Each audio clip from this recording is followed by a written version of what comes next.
इस सीरीज़ में हम बात करेंगे मुगल एम्परर्स की, यानी मुगल डायनेस्टी की। और फर्स्ट नंबर आता है बाबर, जो फाउंडर भी हैं इसके। उनका पूरा नाम है ज़हीरुद्दीन मोहम्मद बाबर, जो 1483 में जो है, यानी फरगाना जो प्रेज़ेंट में उज़्बेकिस्तान में है, पैदा हुए थे। एंड अर्ली लाइफ़ उनकी डिसेंडेंट जो है वो तैमूर से हैं, फादर उनके, और बाकी जहांगीर खान जो है वो मदर उस साइड से। इसका मतलब है दोनों का ब्लड बाबर में है। बाबर ने जो मेजर बैटल्स जो फाइट किए, यानी बड़ी लड़ाइयाँ लड़ी, सबसे तो first number is first battle of Panipat 1526 में, और डिफीटेड इब्राहिम लोदी को हराया, सुल्तान ऑफ दिल्ली का जो उस समय था उसे हराया। और उसके उसमें उसने जो है पहली बार गन पाउडर और कैनन यानी तोपें और जो फील्ड आर्टिलरी हैं, यानी जो घोड़े पर सवारी करके जो सेना है उसको परिचय कराया। ये बाबर की देन है। और बैटल ऑफ खानवा जो है 1527 में दूसरा उसने युद्ध लड़ा, और उसमें उसने राणा सांगा जो मेवाड़ के राजपूत राजा थे, मेवाड़ के जो वो थे, तो उनको उन्होंने हराया। और तीसरा बैटल जो था ऑफ घाघरा 1529, और इसमें उन्होंने अफगान फोर्स जो है और अन्य प्रकार के जो भी थे उन लोगों को हराकर एक मुगल रूल यानी मुगल डायनेस्टी की स्थापना नॉर्थ इंडिया में की। और थर्ड नंबर जो बाबर का जो एडमिनिस्ट्रेशन था, जो उसकी पॉलिसीज़ थी, जो नीतियाँ थी, तो उसके बारे में हम चर्चा करेंगे। Established a strong central government, उसने इस केंद्रीय जो सेंट्रल गवर्नमेंट है बहुत ही मजबूती के साथ सब चीज़ अपने हाथ में रखा, एक तरीका उसका सिस्टम बनाया।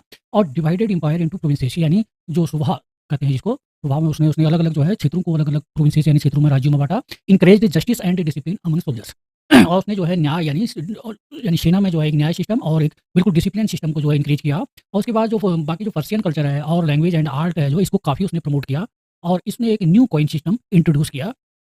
Babar as a scholar and writer, तो बाबर एक विद्वान भी था, एक लेखक भी था। तो उसके बारे में हम चर्चा कर लेते हैं। रोड ही ऑटोबायोग्राफी बाबरनामा, तुर्की में उसने बाबरनामा नाम से अपनी जीव आत्मकथा लिखी, कि अपनी नेटिव लैंग्वेज है उसकी, तुर्की उनकी थी। और it describes his life, battles, nature and political insights. तो इसमें पूरा उसने जो अपनी लाइफ के बारे में, युद्धों के बारे में, और जो नेचर है, पॉलिटिकल इनसाइट जो अंदर की तरफ से जो राजनीति है उसके बारे में उसने चर्चा करके की है।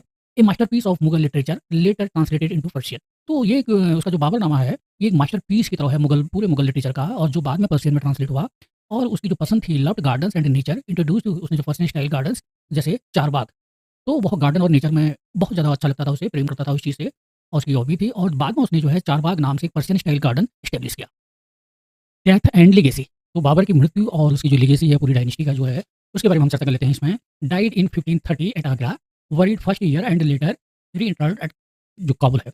तो उस बाबर 1530 में उसकी मृत्यु हुई और आगरा में, और वहाँ पहले वहाँ बहुत दफनाया गया।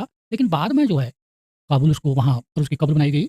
और लेड द फाउंडेशन ऑफ, उसका जो उसने किस चीज़ का मतलब फाउंडेशन, एक बुनियाद रखी, Mughal political rule in India, यानी भारत में मुगल पॉलिटिकल जो एक मुगल साम्राज्य की एक नींव रखने की कोशिश की उसने रखी, मुगल एम्पायर की। और कल्चरल सिंथेसिस है, यानी between Persian and Indian tradition, यानी जो पर्शियन जो कल्चर है, जो संस्कृति है, और भारतीय जो परंपराएँ हैं, ट्रेडिशन जो परंपराएँ हैं, रीति-रिवाज हैं, उनमें एक उसने सिंथेसिस यानी दोनों को जोड़ने की कोशिश की। तो बाबर रिमेंबर्ड एज़, यानी किस लिए याद किया जाता है, ए ब्रेव वॉरियर, एक महान योद्धा था, एक पोएट था, कवि था, एंड ए विज़नरी लीडर, और जिसका एक विज़न था, एक ऐसा नेता था जिसका एक